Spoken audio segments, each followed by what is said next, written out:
ರಾಷ್ಟ್ರ ರಾಜಕಾರಣಕ್ಕೆ ಪುತ್ರಿ, ರಾಜ್ಯ ರಾಜಕಾರಣಕ್ಕೆ ಪುತ್ರ. ರಾಜಕೀಯ ಅಖಾಡಕ್ಕೆ ಮಕ್ಕಳನ್ನ ಇಳಿಸಿದ ಸಾಹುಕಾರ.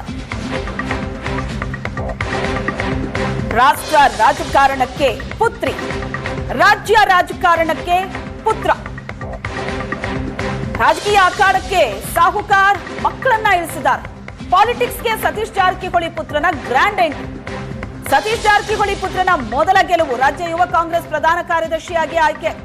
1,80,000 ಮತವನ್ನ ಪಡೆದು ಗೆದ್ದು ಬೀಗಿದ್ದಾರೆ ರಾಹುಲ್. ಕಳೆದ ಅಕ್ಟೋಬರ್ನಲ್ಲಿ ನಡೆದಿದ್ದ ಯುವ ಕಾಂಗ್ರೆಸ್ ಚುನಾವಣೆ ಆನ್ಲೈನ್ ಮೂಲಕ ಚುನಾವಣೆಯನ್ನ ರಾಜ್ಯ ಕಾಂಗ್ರೆಸ್ ನಡೆಸಿತ್ತು. ಚುನಾವಣೆಯಲ್ಲಿ ರಾಹುಲ್ ಜಾರಕಿಹೊಳಿ ಜಯಬೇರಿ ಬಾರಿಸಿದ್ದಾರೆ. ಕಳೆದ ವರ್ಷ ಸಂಸದೆಯಾಗಿ ಪ್ರಿಯಾಂಕಾ ಜಾರಕಿಹೊಳಿ ರಂಗ ಪ್ರವೇಶ ಮಾಡಿದ್ರು. ಆ ಮೂಲಕ ರಾಷ್ಟ್ರ ರಾಜಕಾರಣಕ್ಕೆ ಮಗಳು ಎಂಟ್ರಿ ಕೊಟ್ಟಿದ್ರು. 2025ರ ಆರಂಭದಲ್ಲೇ ಮಗ ರಾಹುಲ್ ರಾಜಕೀಯಕ್ಕೆ ಭರ್ಜರಿ ಎಂಟ್ರಿ ಕೊಟ್ಟಿದ್ದಾರೆ.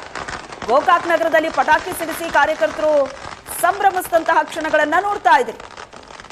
ರಾಜಕೀಯ ಅಖಾಡಕ್ಕೆ ಮಕ್ಕಳನ್ನ ಇಳಿಸಿದ್ದಾರೆ ಸಾಹುಕಾರ್. ಸತೀಶ್ ಜಾರಕಿಹೊಳಿಯ ಮಗಳು ಮತ್ತು ಮಗ ರಾಜಕಾರಣಕ್ಕೆ ಎಂಟ್ರಿ.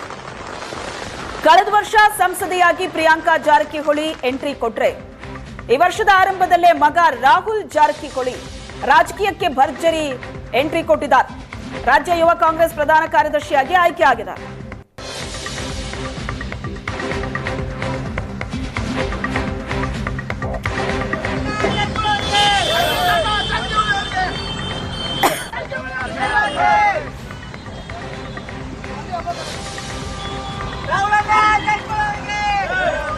ಸತೀಶ್ ಪುತ್ರನ ಗ್ರ್ಯಾಂಡ್ ಎಂಟ್ರಿ. ಕಾರ್ಯಕರ್ತರ ಸಂಭ್ರಮ ಹೇಗಿದೆ ಅನ್ನೋದನ್ನ ದೃಶ್ಯಗಳಲ್ಲಿ ನೋಡ್ತಾ ಇದ್ದೀರಿ ನೀವು. ಗೋಕಾಕ್ ನಗರದಲ್ಲಿ ಪಟಾಕಿ ಸಿಡಿಸಿ ಕಾರ್ಯಕರ್ತರು ಸಂಭ್ರಮಿಸಿದ್ರು. ಪಾಲಿಟಿಕ್ಸ್ಗೆ ಸತೀಶ್ ಜಾರಕಿಹೊಳಿಯ ಮಕ್ಕಳ ಎಂಟ್ರಿ. ರಾಷ್ಟ್ರ ರಾಜಕಾರಣದಲ್ಲಿ ಮಗಳಿದ್ರೆ ರಾಜಕಾರಣಕ್ಕೆ ಮಗ ಎಂಟ್ರಿ ಕೊಟ್ಟಿದ್ದಾರೆ. ಕಳೆದ ವರ್ಷ ಸಂಸದೆಯಾಗಿ ಪ್ರಿಯಾಂಕಾ ಜಾರಕಿಹೊಳಿ ರಂಗ ಪ್ರವೇಶ ಮಾಡಿದ್ರು. ಈಗ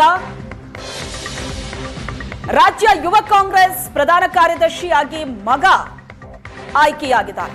1,80,000 ಮತ ಪಡೆದು ಗೆದ್ದು ಬೀಗಿದ್ದಾರೆ ರಾಹುಲ್ ಜಾರಕಿಹೊಳಿ. ಇವತ್ತು ಗೋಕಾಕ್ ನಾಡಿಗೆ ಒಂದು ಒಳ್ಳೆಯ ರಾಹುಲಣ್ಣ ಜಾರಕಿಹೊಳಿ ಅವರು ರಾಜ್ಯ ಯುವ ಕಾಂಗ್ರೆಸ್ ಪ್ರಧಾನ ಕಾರ್ಯದರ್ಶಿ ಹುದ್ದೆಗೆ ಇಡೀ ರಾಜ್ಯಾದ್ಯಂತ ತಮ್ಮದೇ ಆದ ಪಡೆಯನ್ನು ಕಟ್ಟಿಕೊಂಡು ಹೋರಾಟ ಮಾಡಿದ್ರು. ಅದರ ಪ್ರತಿಫಲವಾಗಿ ಇವತ್ತು ಅದು ಚುನಾವಣೆ ಘೋಷಣೆ ಆಯಿತು. ರಾಜ್ಯ ಯುವ ಕಾಂಗ್ರೆಸ್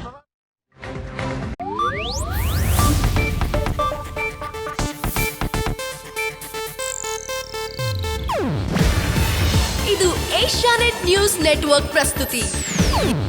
ನೀವು ನೋಡ್ತಿದ್ದೀರಾ ಏಷ್ಯಾನೆಟ್ ಸುವರ್ಣ ನ್ಯೂಸ್.